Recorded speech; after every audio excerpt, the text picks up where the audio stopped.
S, ಭಾರತದ ಗಡಿ ಭಾಗದಲ್ಲಿ ಹೈ ಅಲರ್ಟ್ ಘೋಷಣೆ ಮಾಡಲಾಗಿದೆ. ಜಮ್ಮು ಕಾಶ್ಮೀರದಲ್ಲಿ ಈಗ ಬಿಗಿ ಬಂದೋಬಸ್ತ್ ಅನ್ನ ಕೈಗೊಳ್ಳಲಾಗಿದೆ. ಜಮ್ಮು ಕಾಶ್ಮೀರದ ಎಲ್ಲ ಶಾಲಾ ಕಾಲೇಜುಗಳಿಗೂ ಕೂಡ ರಜೆ ಘೋಷಣೆ ಮಾಡಲಾಗಿದೆ. ಯಾಕಂದ್ರೆ ಭಾರತಕ್ಕೆ ತುಂಬಾ ಚೆನ್ನಾಗಿ ಗೊತ್ತು, ಪಾಕಿಸ್ತಾನ ಸುಮ್ಮನೆ ಕುಳಿತುಕೊಳ್ಳುವಂತಹ ದೇಶ ಅಲ್ಲ.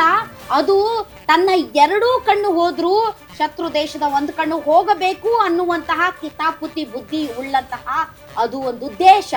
ಆ ದೇಶದಲ್ಲಿ ಈಗಾಗಲೇ ತಿನ್ನಕ್ಕೆ ಅನ್ನ ಇಲ್ಲದೆ ಬಿಕಾರಿಗಳ ತರ ಅಲ್ಲಿ ಇಲ್ಲಿ ಹೋಗಿ ಭಿಕ್ಷೆ ಬೇಡಿ ದುಡ್ಡು ತಂದು ತನ್ನ ಪ್ರಜೆಗಳನ್ನ ಸಾಕ್ತಾ ಇದ್ರು ಕೂಡ ಇಂತಹ ಕಂತ್ರಿ ಬುದ್ಧಿ ತೋರಿಸೋದ್ರಲ್ಲಿ ಬಹಳ ಪ್ರವೀಣರು. ಹೀಗಾಗಿ ಭಾರತ ಸಂಭಾವ್ಯ ದಾಳಿಯನ್ನ ಎದುರಿಸೋದಕ್ಕೆ ಬೇಕಾದಂತಹ ಎಲ್ಲಾ ರೀತಿಯ ತಯಾರಿಗಳನ್ನ ಮಾಡ್ಕೊಳ್ತಾ ಇದೆ. ಅದರ ಭಾಗವಾಗಿ ಗಡಿ ಭಾಗದಲ್ಲಿ ಈಗಾಗಲೇ ವಿಮಾನ ಹಾರಾಟವನ್ನ ರದ್ದು ಮಾಡಲಾಗಿದೆ. ಬೆಳಿಗ್ಗೆ 12:30ಯಿಂದ 1:00 ಒಳಗಡೆ ಏರ್ ಸ್ಟ್ರೈಕ್ ಆದ ಮೇಲೆ ಪಾಕಿಸ್ತಾನದ ಎಲ್ಲ ಏರ್ಪೋರ್ಟ್ಗಳನ್ನ ಬಂದ್ ಮಾಡಲಾಯಿತು. ಯಾರೋ ಪ್ರಯಾಣಿಕರು ವಿಡಿಯೋ ಮಾಡಿ ಹಾಕಿದ್ರು. ಈಗ ಎಕ್ಸ್ ಹಳೆ ಟ್ವಿಟ್ಟರ್ ಅಲ್ಲಿ ನೋಡಿ, 1 ಗಂಟೆ ಆಯ್ತು ಯಾವುದೇ ವಿಮಾನ ಹಾರಾಡ್ತಾ ಇಲ್ಲ, ನಾವು ಸುಮ್ನೆ ಇಲ್ಲಿ ಏರ್ಪೋರ್ಟ್ ಅಲ್ಲಿ ನಿಂತು ಬಿಟ್ಟಿದೀವಿ ಅಂತ. ಆಮೇಲೆ ಗೊತ್ತಾಯ್ತು ಬಾಂಬ್ ಹಾಕಿದ್ದಾರೆ ಭಾರತದವರು ಅಂತ. ಸೊ ಈಗ ಎಲ್ಲರೂ ಅಲ್ಲಿ ಪತ್ರಗುಡ್ತಾ ಇದ್ದಾರೆ. ಏನಾಗುತ್ತಪ್ಪ, ಇಸ್ಲಾಮಾಬಾದ್ ವರೆಗೂ ಬಂದಿದ್ದಾರೆ, ನಾಳೆ ನಮ್ಮ ಮನೆ ಒಳಕ್ಕೂ ಬಂದ್ಬಿಡ್ತಾರೆ ಭಾರತೀಯ ಸೇನೆ ಅಂತ.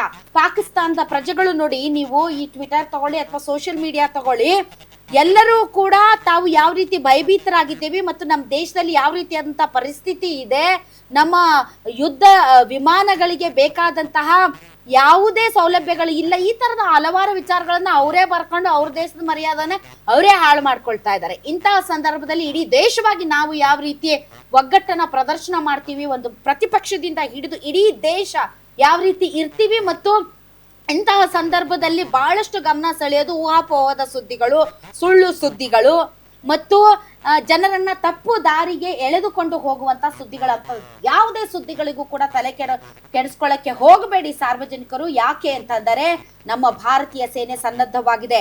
ಇಷ್ಟು ದಿನ ಸುಮ್ಮನೆ ಕುತ್ಕೊಂಡಿರೋದು ಚಂದಕ್ಕಲ್ಲ. ಇಷ್ಟು ದಿನ ಯಾವ ರೀತಿಯ ದಾಳಿ ಮಾಡಿದರೆ ಏನಾಗಬಹುದು ಅನ್ನುವಂತಹ ಒಂದು ಪೂರ್ವ ನಿಯೋಜಿತವಾದಂತಹ ಯೋಜನೆಗಳನ್ನ ಸಿದ್ಧ ಮಾಡ್ಕೊಂಡೆ ನಿನ್ನೆ ರಾತ್ರಿ ದಾಳಿ ಮಾಡಿದ್ದು. ಮಾಕ್ ಡ್ರಿಲ್ ನಡೆಯುತ್ತೆ, ನಾಳೆ ಮಾಕ್ ಡ್ರಿಲ್ ನಡೆಯುತ್ತೆ, ನಾಳೆ ಸೈರನ್ ಊದ್ಬಿಡ್ತಾರೆ, ನಾಳೆ ಎಲ್ಲ ಸಾರ್ವಜನಿಕರನ್ನು ಕೂಡ ಯುದ್ಧಕ್ಕೆ ರೆಡಿ ಮಾಡ್ತಾರೆ.